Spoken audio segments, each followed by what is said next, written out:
Welcome to the Genius Factory. Enjoy the video. You start by preparing a compliant image and signing into Roblox. Do that now. Once signed in, navigate directly to the Create area or Avatar editor so you're at the Upload interface. Make sure the image is PNG or JPG and follows Roblox content rules because uploads are filtered. Before you click Upload, give the file a clear name and check orientation.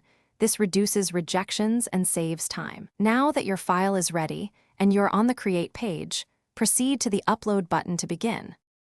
Choose Upload Image and select your prepared file. This is where attention matters. Once chosen, Roblox shows options.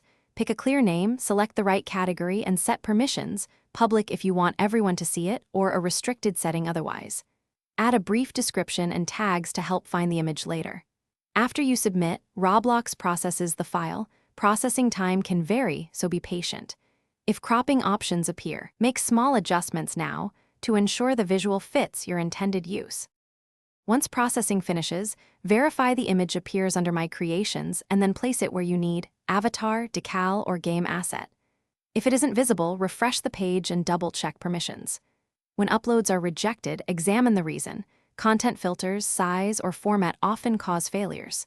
If that happens, make a small edit. Crop, change to JPG or PNG, or reduce file size, and re-upload.